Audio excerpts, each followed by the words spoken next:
Thank you, Sheri, for spending some time with me out of your busy schedule. And I'm just fascinated to understand a little bit about how your car journey started. I didn't know I was a car person until really probably I was in my 40s. And I'm like, oh, people don't know that, or that's, Everybody doesn't do that? Everybody doesn't think that or notice that or know that. I remember being 16 and I was dating a guy and we're in the car and he starts talking about his ex-girlfriend and he was so impressed that she could identify cars by their headlights coming at them in the dark. And I was so jealous. And I was just like, I can't do that yet. So it was just one more goal, but so I think we were writing back and forth.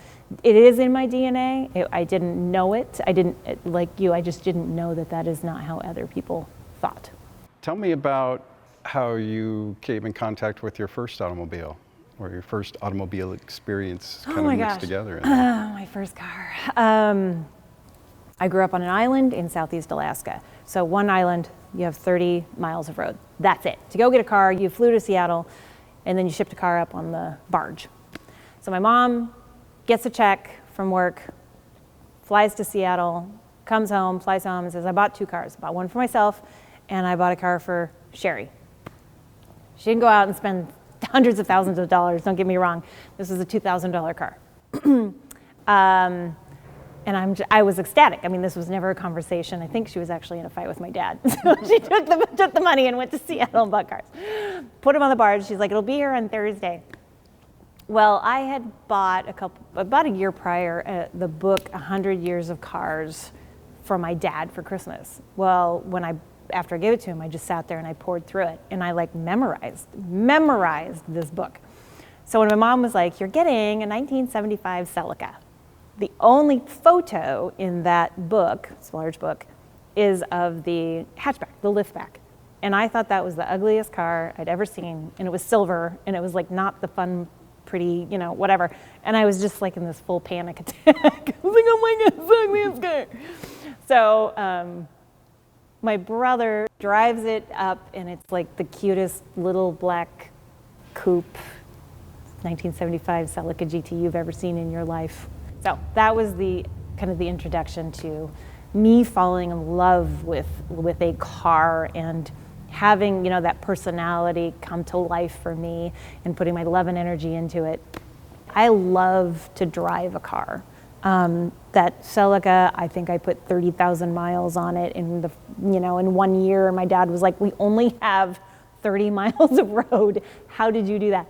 Back and forth and back and forth. So the other car my mom bought was a 1986 Suzuki Samurai. It was only like a year or two old at the time. And so I had the best of both worlds. I called it the Barbie Jeep. It was tiny. And we had huge speed bumps all over town. They were ridiculously high. And so we would go speed bumping. I'm like, hey, I'm taking the Samurai. Who wants to go with me? Oh my God, it was so much fun. Yeah. So do you find yourself attracted to Celicas when you see one at any kind of a show? Is there just a little piece of you that tugs? Are you kidding me? Oh my God. I was at Forest Grove at the Concours d'Elegance, and there was a 75 Celica, and I'm just like, oh. And I'd been looking for this, so I had seen it on this image at a Cars and Coffee, and I zoomed in because I was like, oh, is that what I think it is? Zoom. Called the organizer. I'm like, do you know whose cars this is? And they're like, no, we don't know who that car is. I'm like, oh my gosh, okay. So I'm on the hunt for this car for like half a year. I see it at Forest Grove, and I'm like, ooh. Anyway, the owner saw me like gooing out over it, and he's like, oh, you want to sit in it? And it was this very visceral reaction when I'd sat in it. Even though it'd been restored and a lot had happened, there was still like a certain smell that, and the steering wheel's super skinny. Oh, it's just. The smells are very big triggers for memories, and yep.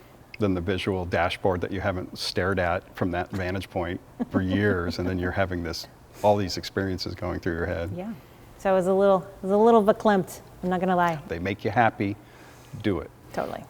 To me, there's so much about automobiles, the engineering, the love, the design, the hours, millions of dollars that go into all of that. And then that is transferred to the driver who isn't experiencing that car anything like the person who designed it. And then you have the people that get to see it. The people that are never going to design it, they're not going to sit in it, they're not going to drive it, but they get to look at it. So there's just so many ways that that car can be enjoyed. And for me, that is actually an important part of what I do and how I bring vehicles or create the opportunities for people to be able to experience them.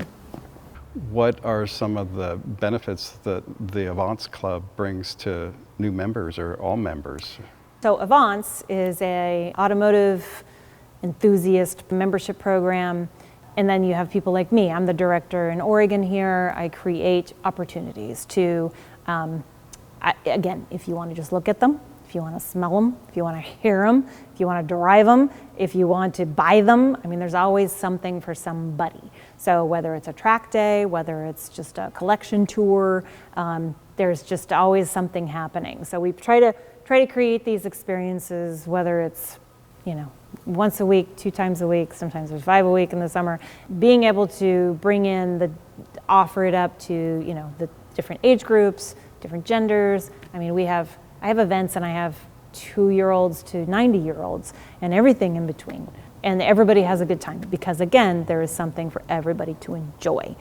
The motto is drive everything, which fits me perfectly. You don't have to have a car. It's, again, about the experience of it. A lot of times I am at an event and I will promote and say, listen, if you've never tracked, that's cool, come and hang out with me. Let's walk around the paddock. I will introduce you to some of the drivers and we'll chat with, whomever, some of the coaches, just to have that opportunity to go figure out, oh, that's where the track crossing is?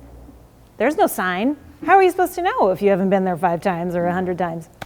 So it's kind of like Monterey, right? You want to go with somebody maybe who's been there. If you're very adventurous like I am, sure, go wing it, figure it out, go this, there, that. But it's always handy to have a friend. So I know one of your favorite movies is one of my favorite movies, 1975, Death Race 2000. Made a huge impression on me as a kid building models. So tell me about how you came across that movie.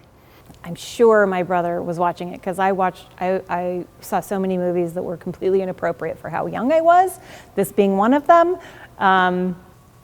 I have a very vivid memory of watching it and not quite getting it, and the satirical, it was really more cartoon feel to it once you watch it and how things are sped up and the whole thing.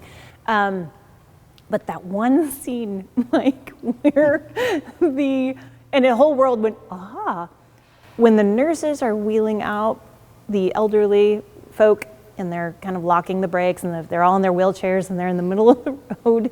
And, he comes out and those are the folks that get the 100 points. Those are the big pointers. So if you hit them, for those of you that don't know, you need to watch Death Race 2000. The more people you hit and how old they are, who they are, gender, there's different point structures. The best are the olds. So apparently the nurses are wheeling these people out. But I'm thinking, oh, they're out to watch this race. That's so nice. They're bringing them outside, and this and that. And then the nurses go hide behind this shrubbery wall thing. Well, our hero, our Frankenstein, our anti-hero, comes rolling around and he ends up hitting all the nurses, even though they're not the highest points. And it just hit me, right? Who's really the bad guy and who's the good guy, right? That whole, and I was very young, probably 5 when I was watching this, and it just the political stuff. Oh my God! I started laughing, and it's that particular scene I think maybe solidified, the rest of my life. In that, even if somebody thinks you're bad or has billed you to be bad, you don't have to be bad, right? You can always make that decision and have that free will to be good. Go hit those nurses that wheeled those poor old people out into the street. It celebrated the vehicles and the themes, and then the characters that would drive the themes, and it was just, I don't know. Lots of women drivers. I mean, it was awesome. So Sheri, I know off-road rallying is a big part of your life. Tell me a little bit about how that happened. So I was introduced to Roth Sport a couple of years ago. They're amazing people. Jeff Gamroth, this is his shop. It's his love. He is a racer. He is a lover of anything 911.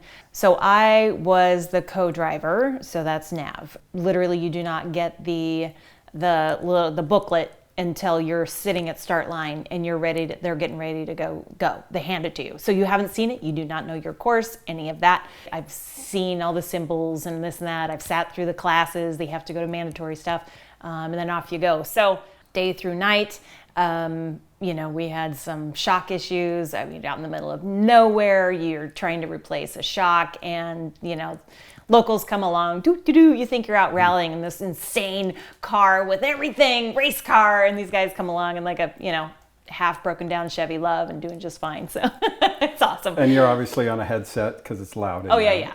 Full gear. And when you communicate with each other, are you giving navigation, like how fast is this turn? Totally. How detailed is the navigation that you're giving? As right 30. Right, so you've got a 30-degree turn that's coming up, or 0.2 of a mile. So you're saying 0.2, right 30.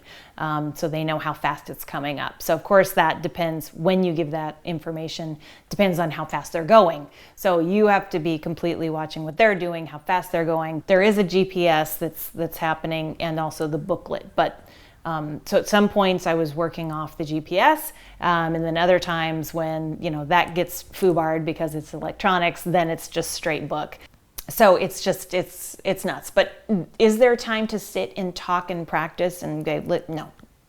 No, because once you hit that line, you're inventorying all the damage that's done to the car, and you're tearing the car apart. And you're on the ground under the car, trying to figure out where you're going to sleep that night, if it's on a beach or if it's an Airbnb, and you're sneaking in to get showers. It's just it's so intense, and it's so awesome. With all the electric cars coming to market and the automation and the style of car being less and less how we remember it, with a stick shift and the visceral and getting away from some of that, what do you see the car industry and collectors doing in the future? I think the mods that are going to start happening to the electric cars are going to be nuts. That is not going away, not going away at all. And right now, the shops, those shops that do that for all these cars, they are scrambling and they are trying to figure it out. But they are figuring it out. Because that same guy, I have 5 on this hand that owns the Ferrari, the 911, the whatever. He's also got his Tesla Plaid. He's got all of it, and those same guys are not going to change their behavior with these, electric cars. So they are going out and they're going to start modding, and so it's out there. The shops are out there and they're starting to figure it out. And the bigger shops that are used to, going for your crazy Mercedes or whatever and figuring that out. Well, it's interesting, the cars back, the fins and the 59 fins on the Cadillac, the artwork was so popular, or the statement the car made artistically was really important. And it seems as time's gone by, the wind tunnels made things look kind of similar. Now it's a technology driven as opposed to, art driven. I think the wraps are only going to get crazier. I think you're going to see every color under the rainbow, including the rainbow on all of these crazy cars. Wheels, it's just, I truly, who knows? I mean, I could see pink tires coming out. I don't know, but the more that visually they can change it, because you can't get under the frunk or the hood and mess with it. So you're going to have to make it as beautiful and as custom to you and your personality as you can. Pink and white rubber tires For will real. be all the. White tires were back in 1800. Exactly, right? Remember the white wall in the 50s? Oh yeah, why not? Bring it back. It's not crazy. It's not that out of the world. But only colors now, right? Pink walls, green walls. Why Bring not? out your personality, make your statements. Change it to my color, my nail color. I don't know. Thank you, Sheri, for spending some time with me and telling me about your car experiences. Thank you, Mike. I think we've been trying to do this for 3 or 4 years, trying to get this done. I was just really, really happy to be able to finally get together and make it happen. Thanks for having me.